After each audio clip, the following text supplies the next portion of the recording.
Assalamualaikum warahmatullahi wabarakatuh. Apa kabar semua?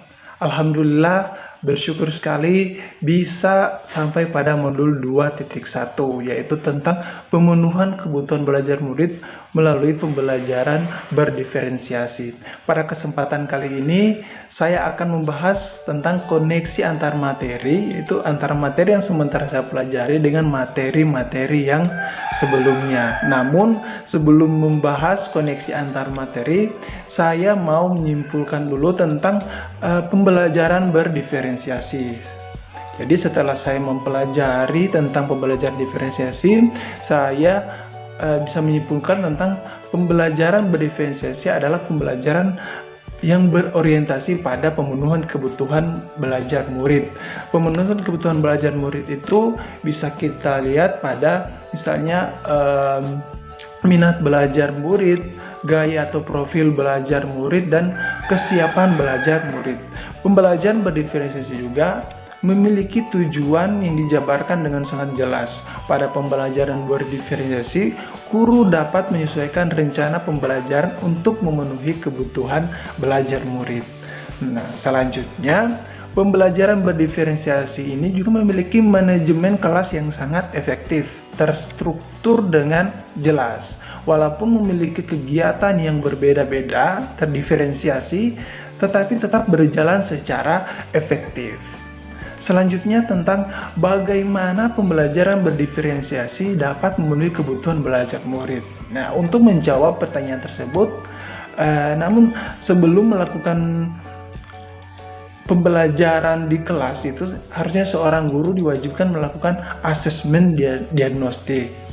Tujuannya untuk mengetahui kesiapan belajar murid, minat belajar, dan gaya atau profil belajar murid. Tujuannya agar bisa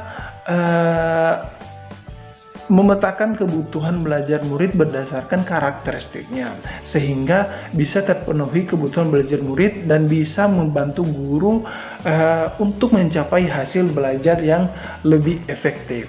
Baiklah, selanjutnya kita akan membahas koneksi antar materi pada modul ini dan materi pada modul sebelumnya. Materi pada modul ini dan materi pada modul sebelumnya itu sangat erat kaitannya, bahkan tidak bisa dipisahkan. Misalnya pada modul sebelumnya tentang pemikiran Ki Hajar Dewantara mengenai pendidikan. Jadi dalam pendidikan itu menurut Ki Hajar Dewantara diharapkan guru itu menuntun anak sesuai dengan kodrat atau karakteristiknya. Ini sejalan dengan pembelajaran berdiferensi yang berorientasi pada pemenuhan kebutuhan belajar murid yang berdasarkan karakteristiknya. Seperti tadi yang saya jelaskan, kebutuhan murid berdasarkan minat belajarnya, profil atau gaya belajarnya, maupun kesiapan belajar murid. Kemudian dalam menuntun anak tersebut, sangat dibutuhkan peran atau nilai-nilai yang harus diterapkan oleh guru dalam mengarahkan, membimbing, serta memfasilitasi baik dalam pembelajaran maupun dalam menanamkan budaya positif di setiap murid. Nah, ujung-ujungnya pasti bermuara pada tercapainya visi seorang guru ataupun visi sekolah. Nah, baiklah, jadi itu saja yang bisa saya jelaskan tentang koneksi kaitan antar materi. Lebih dan kurangnya saya mohon maaf. Wabillahi taufiq wal hidayah. Wassalamualaikum warahmatullahi wabarakatuh.